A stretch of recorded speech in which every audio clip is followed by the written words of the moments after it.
ॐ श्रीरङ्गनायक्यै नमः। ॐ गोदायै नमः। ॐ विष्णुचित्तात्मजायै नमः। ॐ सत्यै नमः। ॐ गोपीवेषधरायै नमः। ॐ देव्यै नमः। ॐ भूसुतायै नमः। ॐ भोगशालिन्यै नमः। ॐ तुलसीकाननोद्भूतायै नमः।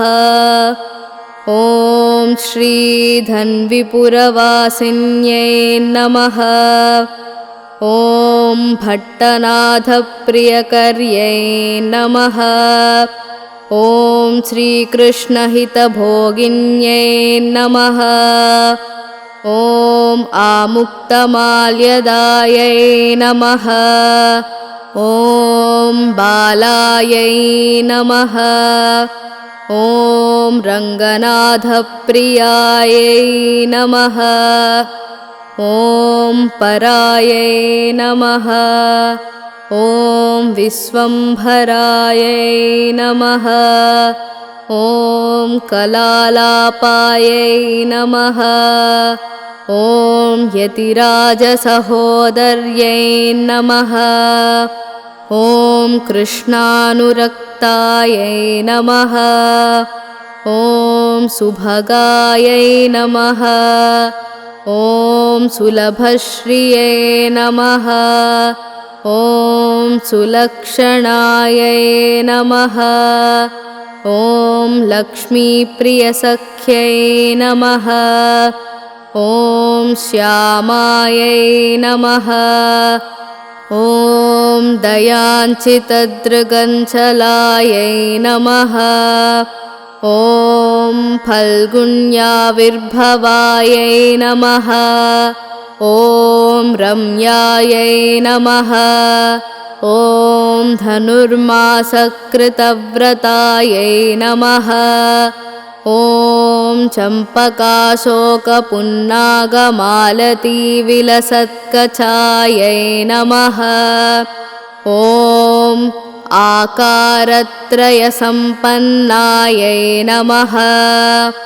ॐ नारायणपदाश्रितायै नमः।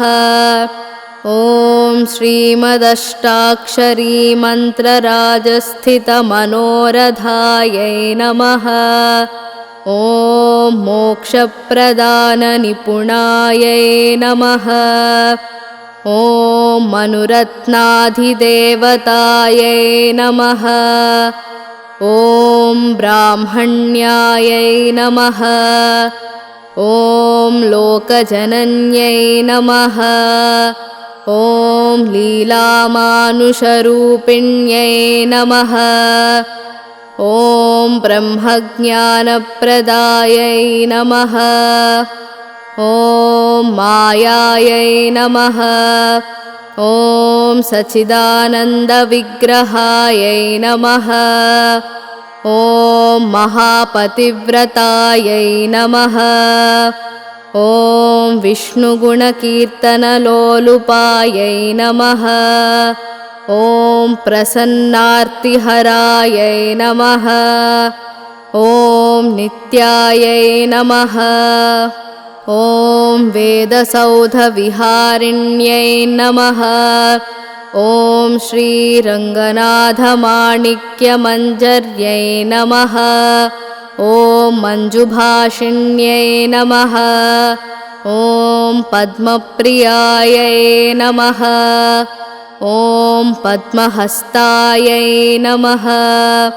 ॐ वेदान्तद्वयबोधिन्यै नमः।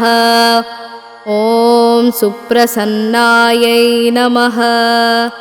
ॐ भगवत्यै नमः। ॐ जनार्दनदीपिकायै नमः। ॐ सुगन्धावयवायै नमः।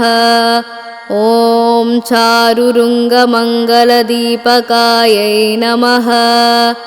ॐ ध्वजवज्राङ्कुशाब्जाङ्कमृदुपादतलाञ्चितायै नमः। ॐ तारकाकारनखरायै नमः। ॐ प्रबालमृदुलाङ्गुल्यै नमः। ॐ कूर्मोपमेयपादोर्ध्वभागायै नमः। ॐ शोभनपार्ष्णिकायै नमः। ॐ वेदार्थभावतत्त्वज्ञायै नमः। ॐ लोकाराध्याङ्घ्रिपङ्कजायै नमः।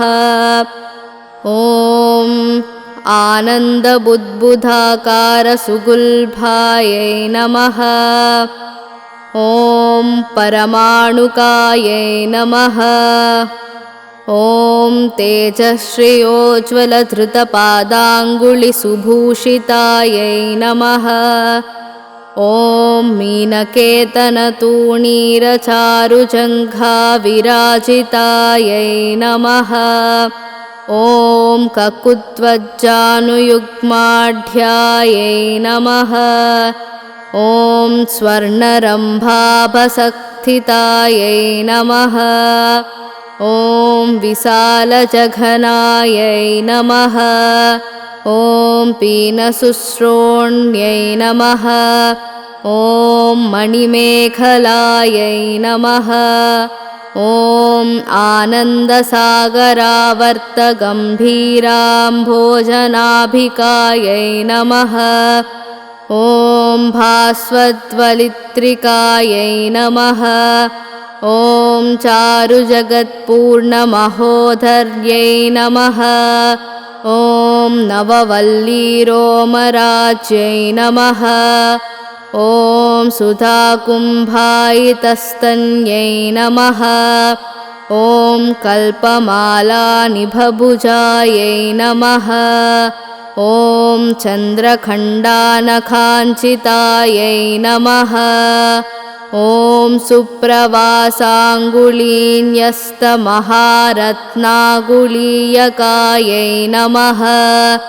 ॐ नवारुणप्रवालाभपाणिदेशसमञ्चितायै नमः। ॐ कम्बुकण्ठे नमः। ॐ सुचुबुकायै नमः। ॐ बिम्बोष्ण्यै नमः। ॐ कुन्ददन्तयुजे नमः। ॐ कारुण्यरसनिष्यन्दनेत्रद्वयसुशोभितायै नमः। ॐ मुक्तासुचिस्मितायै नमः। ॐ चारुचाम्पेयनिभनासिकायै नमः। ॐ दर्पणाकारविपुलकपोलद्वितयाञ्चितायै नमः। ॐ अनन्तार्कप्रकाशोद्यन्मणिताटङ्कशोभितायै नमः। ॐ कोटिसूर्याग्निसङ्कासनानाभूषणभूषितायै नमः। ॐ सुगन्धवदनायै नमः। ॐ सुभ्रुवे नमः। ॐ अर्धचन्द्रललाटिकायै नमः। ॐ पूर्णचन्द्राननायै नमः। ॐ नीलकुटिलालकशोभितायै नमः। ॐ सौन्दर्यसीमायै नमः। ॐ विलसत्कस्तूरीतिलकोज्ज्वलायै नमः। ॐ दगद्धगायमानोद्यन्मणिसीमन्तभूषणायै नमः। ॐ जाज्वल्यमानसद्रत्नदिव्यचूडावतंसकायै नमः। ॐ सूर्यचन्द्रार्धचन्द्रविलसद्भूषणञ्चितवेणिकायै नमः। ॐ अत्यार्कानलतेजोधिमणिकञ्चुकधारिण्यै नमः। ॐ सद्रत्नाञ्चितविद्योतविद्युत्कुञ्जाभसाटिकायै नमः। ॐ नानामणिगणाकीर्णहेमागदसुभूषितायै नमः। ॐ कुङ्कुमागरुकस्तूरी दिव्यचन्दनचर्चितायै नमः। ॐ स्वोचिताज्वल्यविविधविचित्रमणिहारिण्यै नमः।